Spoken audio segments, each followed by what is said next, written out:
What? The Nigerian police came on air to lie against the protesters that the protesters blocked the route, and Seun of Channels Television insisted, saying, no, the Nigerian police caused the gridlock, not the protesters. Take a look at that moment. Their protests and their insistence on approaching these areas actually caused traffic gridlock. It was the police who caused the traffic. No. Your men, apologies please, your men barricaded the part of... You're going to say barricade, yes. Yeah, you barricaded, you stopped people from moving freely. You were going to say... That stopped people for business, citizens who are going about their daily business. From yesterday night, that has been happening. We monitored and we saw. I said... You barricaded off from Maitama, off from the other side of zone 4, zone 2. I said something earlier, that in order to achieve our mandate of protecting life and property, maintaining law and order, we'll do everything legally needed. Including making the life of citizens of the city miserable. Now, barricading that road is in furtherance of achieving our mandate. And in such places, traffic was diverted. So there were alternate routes to be used. Traffic was halted, sir. Okay. Because that's what happened. So if you look at people who are coming from the other end of the villa side towards Maitama, towards the central, towards the police headquarters, they're not allowed to move in there. You go all the way. It will take a journey of 30 minutes will take you an hour and a half. Okay. In the city today. It's fair on the average. So allow me to land on my thoughts. The moment the tear gas was fired, traffic started moving. The videos are available online. Traffic started moving. So we are confident that we're not protesting and we're going about their lawful duties. Mr. Ondayi, my question is tear gas the best way to disperse citizens? In this particular instance, after all words of proclamation, after all admonition fails, when the protesters remain adamant, then the minimal force we can use in this case is tear gas. What about water canisters? Are you not able to water cannons? And I thought that, I saw a few of them, the very large, big ones, or you are out of water. You are going to ask the same question, that is water cannon the best way to disperse citizens? I'm saying water could be fairer than smoking people. Are they animals? Like we said, this is standard operating procedure. It's not a Nigerian thing. What about water? What about water? Well, you're not able to use water, or you just ate the faces of those who are protesting. Now, what exactly? It's a police force standing for the people or standing against the people. You make it sound like tear gas is a biological weapon or weapon of mass destruction. No, this is approved. But it's harmful to the health of the This is approved, and this is used by police forces around the world. We are not using anything illegal. We are not using anything unlawful. And like I said, this comes after a series of warnings. And mind you, immediately the warning was given that this is going to be done, the people that had health concern and that loved themselves left that place. So this was for the unruly. So there was a police officer who announced that this was for this was that standard procedure. We always do that, and this for the unruly and adamant protesters. Well, give us an understanding of the arrests that were made. Why? You arrested nnamdi Kanu's brother, Kanu, yes, and you arrested his lawyer too. Barrister Aloy, yes. Why? Because they insisted on making way to the restricted areas. And not just 2 of them, 6 others were also arrested around Transcorp for this same reason. So we arrested a total of 8 of them. They are currently at the state CID. And once we conclude our investigation, just like we said in our statement, that anybody who violated that court order would be arrested, diligently investigated, and prosecuted. So once we conclude that, which we should tonight, then they'll be prosecuted immediately. In less than 24 hours, they'll be facing the court. So now, people are going to be prosecuted because they're exercising their constitutional rights. No, you're getting it wrong. The question is that are they aware? Would any citizen be prosecuted for an offense he or she is not aware of? And that's why we're asking, where is the court order? How many you went to court ex parte to get the court order, but you never made it available to Nigerians. They were arrested not for carrying out their lawful duties, but for contravening a valid court order. A court order that was not made available to the public. The court order is there, and in our statement on Saturday, we mentioned the court, we mentioned the judge, We mentioned the court order number. We mentioned everything. We were so plain, we made it clear, and we also warned that anybody that contravened that court order would be arrested. We made it clear.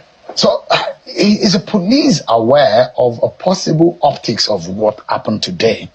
Whether or not the police is on the side of the people or on the side against the people? Is police aware and managing these optics?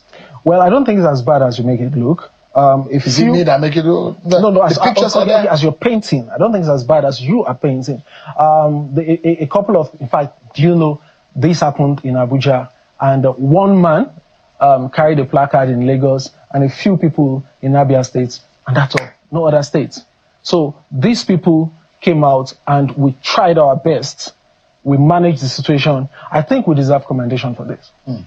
In fact, we understand that the IG actually rushed back to Nigeria from an event he was attending in the US. Because of this? No, far from it. Where did he? Far from it. But abruptly, he was supposed to be at that conference. Far from it. The IG was in Denver, Colorado for the opening ceremony, for the IACP. He attended the opening ceremony, and he had to come back for other pressing security matters.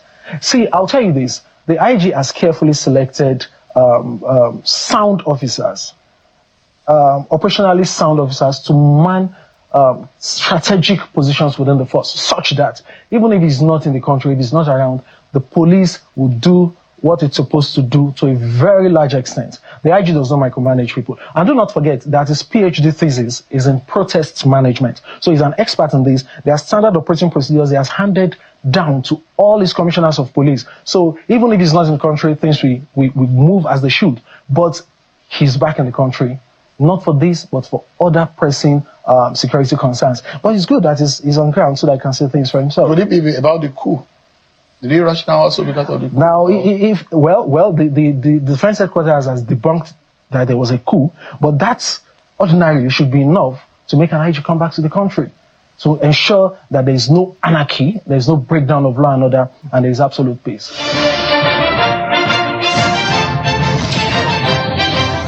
Everyone, our closing moment with the police public relations officer, Mr. Benjamin Hundeyi. On a final note, my question is, there are those who feel maybe the Nigerian police force could have done better in terms of making Nigerians understand that it's standing on the side of the Nigerian people, not against them.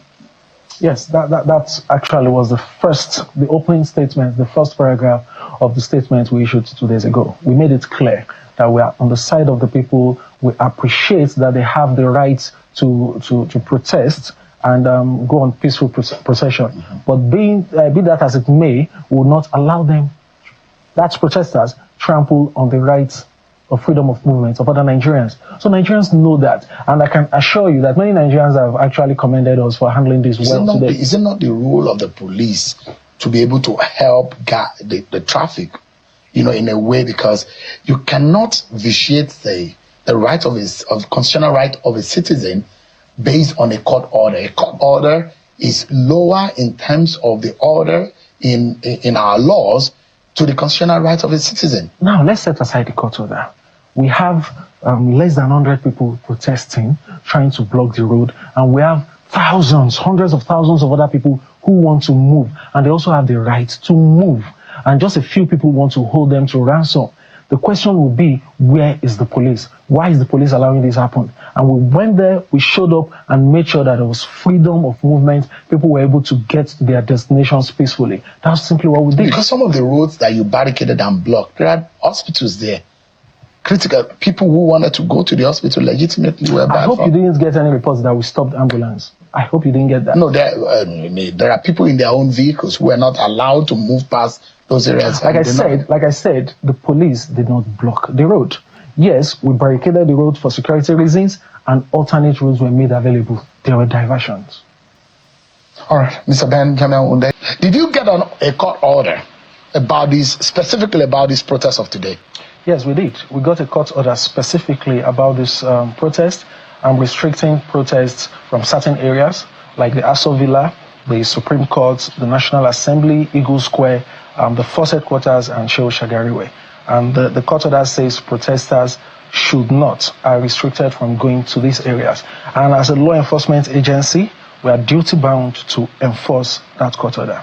So it was the Nigerian police force that went on behalf of the IGP, went to the court, and this was on Wednesday or whatever. Am I right? Friday. On Friday. It was on Friday. Yeah. Were you able to secure the court order? Because I understand that the court was supposed to sit on that matter today, but that never held. Well, I'm talking about Friday. We approached the court and we got the court order. There is a valid court order from, is it Justice Omotoso's court? There is a valid court order from Federal High Court in Abuja, and that is what we enforced today. It came out on Friday. So on what grounds did the police want those specific areas to be isolated from the protesters? You see, FCT is very big. You can protest anywhere and your voices will still be heard. It will still be reported by the press. And these are critical infrastructure that need to be protected. And don't forget that these are places where protests have happened in the past and things were destroyed. We have records of that. So it's our duty as an agency, it's our mandate to protect life and property, to ensure law and order. So whatever step we need to take to achieve that mandate is what we'll take. All lawful steps, and that was what we did. So we took that step in order to protect the critical infrastructure in those areas. Is it about critical infrastructure or about protecting the powerful against the average person? Because the average person that went on the street today, these places that you are mentioning, the National Assembly, the Asura Villa, all of these are places where you find the powerful and the mighty in Nigeria. Is that what you are protecting? Definitely not. Like I said, no matter where you protest, your voices will be heard. In fact, this is the age of internet and ICT. People would always make videos and stream and make their voices heard. So it's not about that. There was a group that protested along this road some years back, and it was anarchy, it was chaos. In fact, I remember that the ambulance that was there was burnt down. So we've seen this before, and we need to learn from incidents that have happened in the past. So we would not allow this to happen, especially when we see the red flags, when we get the intel, the intelligence that such a thing is going to happen. We are duty bound to take every preemptive step to make sure it doesn't happen. So what intelligence did the police have to suggest that this one was going to escalate to the point that it's going to put the lives of the president living in the presidential villa, the lives of the lawmakers in jeopardy, or any properties in jeopardy? Thank you very much. We might not be able to go into details of the intelligence, but it's enough to say that everything we did was in good faith to protect Nigerians and protect the city. So we're saying it again that we approached the court listened to us and graciously granted. Are you able to make available this court order so that Nigerians can be able to see the content of what the court is restricting these protesters who are unarmed? By the way, the allegations that you fire live ammunition. What did they do to live ammunition? Did you want to kill them, or what exactly was the problem? Number one, the court order is not it's not a classified document. It's readily available. But the copy that you have, you were the one who went to court. Yes. I can make a copy available. Yeah. You can also just. You did that in ex parte. That means that you appear before the court in exclusively to before the police and the court. Yes, and it is clearly stated in that same order that the other party should appear this morning 9 a.m. in court. It was clearly stated as just for in the spirit of fair play. Now, talking about live ammunition, I can state it categorically, authoritatively, that no live ammunition was fired today. Not a single live ammunition. It's very easy for people who are not familiar with the sounds to mistake the firing of tear gas for live ammunition. It makes the same popping sound, the explosion-like sound, but I can say it on good authority that no live ammunition was fired. Are you sure that all of your police officers, because there are evidence and pellets that have been picked, and I guess after some time, those will be made available, that the live ammunitions and the pellets of the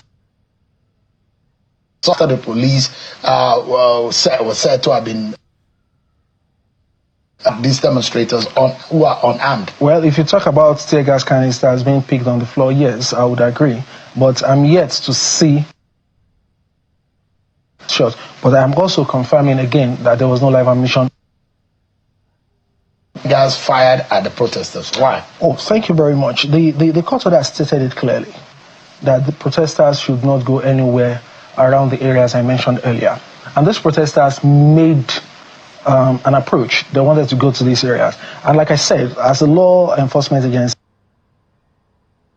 on Saturday, we made it clear that we're going to enforce this court order. We gave enough warning for these people to court order. We gave enough warning for these people to step back and not go beyond where they were, but they were adamant and they were going to approach these areas. And we just conform to standard operating procedures. And we decided to use, in conformity with our SOP, to use minimal force that is commensurate with the resistance we are getting. And we used tear gas. That was the least that we could do. Nobody was harmed or injured, and we're able to successfully achieve our mandate and disperse the protesters. Because this is what Shore and some of the protesters claim. They say, quote, suddenly from nowhere they started shooting at us, tear gas, and some live bullets were fired. Luckily, I don't think anybody was hit with the live bullets, but they were just shooting all around. Why were the sporadic shooting? Because I imagine that there are very trained police officers who are trained on how to disarm or disperse people or stop people from encroaching into areas. If you said that you have court order, a valid court order restraining people from moving an area, because it then make the police look like an insensitive, a very military-like civil organization that's supposed to protect the citizen from harm. Do not forget that first, there was a court order saying people should not go there. Secondly, we issued a statement explaining... Is tear gas the best way to disperse people? You know the health danger of a tear gas on the average person? I'll tell you this. Before tear gas is shot or fired, the people, the protesters in this particular case, were warned, were told to disperse. You cannot go beyond that point. And do not forget that... brief of the men sent to the protest ground and how did it turn out to be tear gas and allegations of live bullets being used on the day Nigerians are commemorating 5 years of police brutality during the NSAS protests. Thank you very much. The brief was there is a court order saying protesters are not to go to certain areas, clearly spelled out in the court order and clearly spelled out in the statement we issued on Saturday. And so for anybody trying to go into these areas, they will be stopped with minimal force. They will be arrested if they actually do go into these areas, and they will be investigated and prosecuted. That was spelled out clearly in our statement. That was the brief. And today, some people indeed marched into these areas, and they were arrested. And we also used minimal force commensurate with the resistance we got. And that was the use of tear gas to disperse the crowd. It worked. No injury, and the protesters were dispersed. And this came after several warnings for them to disperse. So the excuse of, oh, the people with health concerns does not come up, because they were clearly warned that you need to disperse, you are violating a court order, or else we're going to use tear gas. Now, the issue of live bullets, there was absolutely no use of live bullets. It's very common for people to think that the popping sound, the explosion-like sound they hear when tear gas is fired is that of live bullets. But I can tell you on good authority that live bullet was not used today. Okay, great. So these areas that were outlawed or banned, the 3 armed zones, the courts, and Eagle Square, National Assembly, Force Headquarters, Shehu Shagari Way. But the protesters, some were arrested and tear gas were used at Transcorp. Transcorp, yeah. So the argument is Transcorp was not on that list. How come you dispersed peaceful protests there? Transcorp, how do you respond to that? Transcorp is just like a feeder route into Shehu Shagari Way. So, but it is not Shehu Shagari Way. Like I said, they were moving into restricted area. In fact, some of them did move into restricted area. So for other protesters that did not contravene the court order, yes, there was no confrontation. But for these ones, that was the main reason they were actually arrested. Can you confirm, you've just told us that there were arrests made, like we've heard. Can you confirm to us the numbers of people that were arrested and what next? So initially in the morning, we had 8 people, including Nnamdi Kanu's brother, Emmanuel Kanu, and Nnamdi Kanu's lawyer, Dr. Barrister Aloy, and 6 others, making 8. But much later, 5 people were added to it, 5 other people were arrested, making a total of 13. So we have 13 people in our custody. Statements have been taken, investigation is being wrapped up as I speak, and first thing tomorrow morning they are going to be prosecuted. We can assure you that they won't spend up to 24 hours in our custody. And these arrests were done where? In one sport or different sports? We can highlight that for us. Yes. Because we also told journalists were among those you arrested today, including international journalists. This morning one international journalist was brought to the the FCT command headquarters in Abuja because the arresting officers mistook him for a protester, but he identified himself immediately and he was released. I can confirm that he was released immediately. He identified himself. So I'm answering your question. Yes, some people were arrested around Transcorp after they made their way into Shehu Shagari, while others were arrested around Ministry of Finance, also within the restricted area. We are aware that there were also gatherings of those who were against counter-protesters in some parts of Abuja today, but there was no security presence or tear gassing of those people. Why? What was the reason for that? Was it because they were not part of the outlawed areas? Why did the police not disperse such gatherings? Number one, there's a court order mentioning where gatherings should not take place. So that was a focus. Like you asked at the beginning, what brief did we give our men? Yes. So that was part of it. Number two, we didn't get reports of any of protesters in other parts of Abuja causing traffic gridlock, preventing other Nigerians from moving. If that had come up, definitely we would have responded and made sure that the roads were clear. Tear gassing, was it necessary? When you say that's the minimal force you could use, was that absolutely necessary? Standard operation procedures. It's not just Nigeria.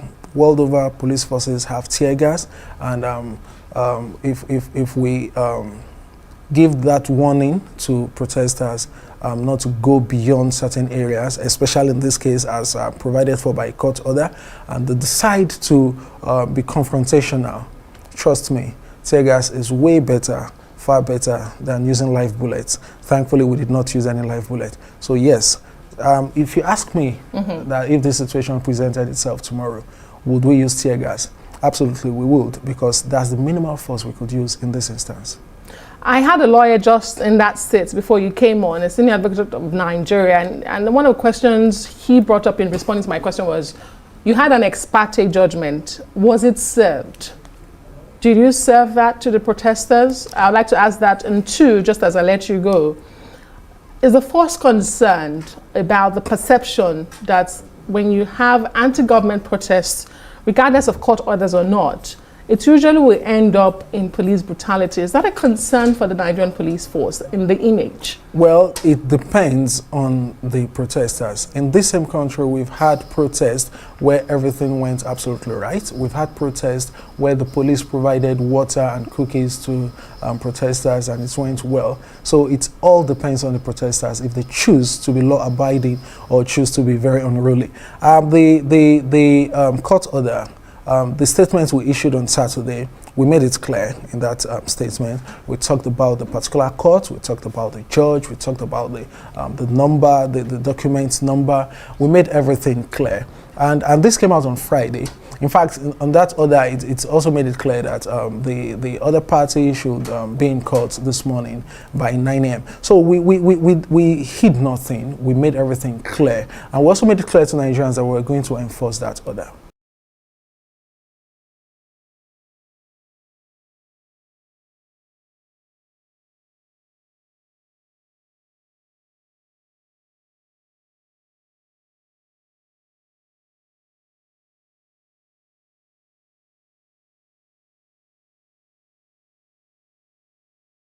So guys, you can see that the Nigerian police is just afraid of protest. They don't like protest. And how else will the people express their feeling, their dissatisfaction?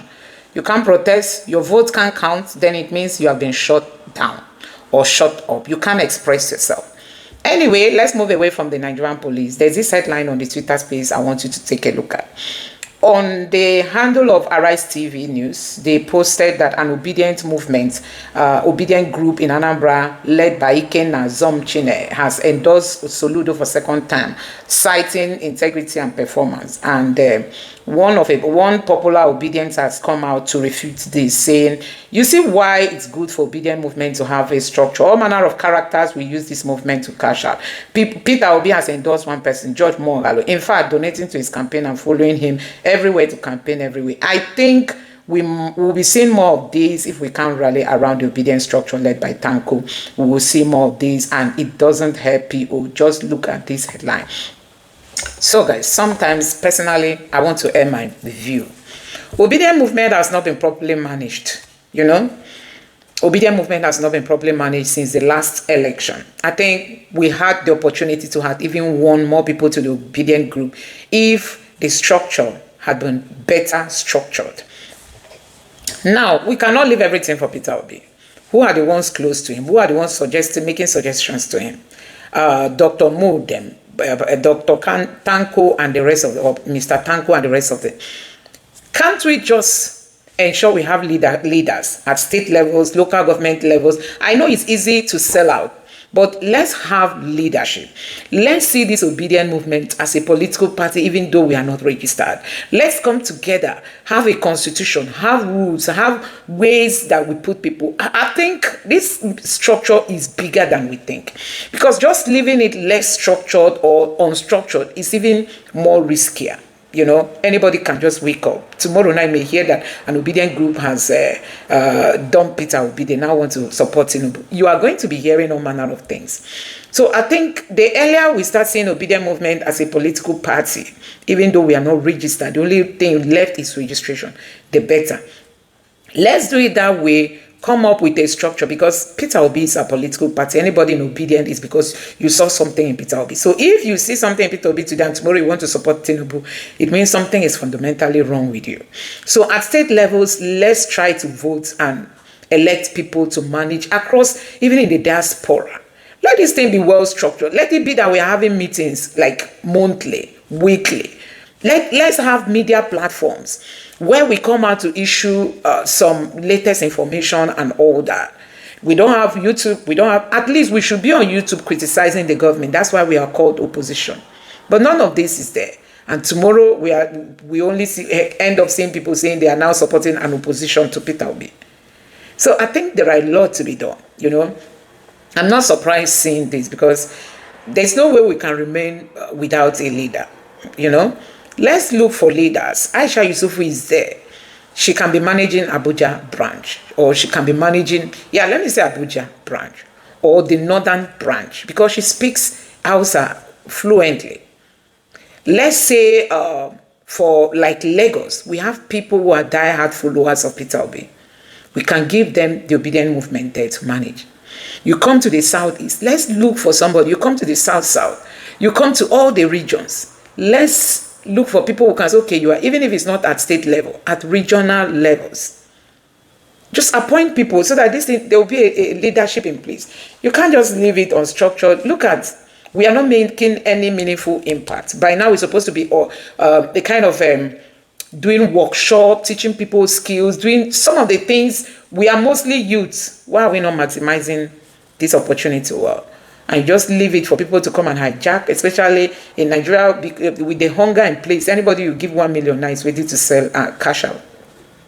So let's look for people who can really defend, this movement and allow them to lead this movement. Let's have a YouTube platform. Let's have Twitter. Let's have all the places where we are going to be sending our information in unity. You know, if there is anything, any information Peter Obi wants to pass across, that will be the channel to obedience. If we have a Twitter space with Peter Obi, we use there. I mean, just leaving it unstructured, ungoverned, there's no leadership.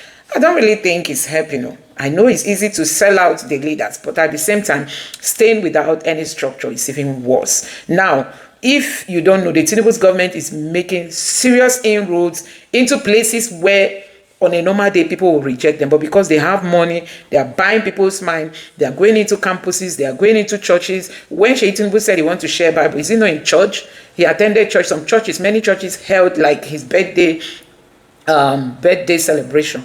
These are ways they want to buy people's mind, and we are just waiting. And we know that with the hunger on ground, many people are ready to sell out. Anyway, that's just my thoughts. Let me know your thoughts in the comment section below. Thank you.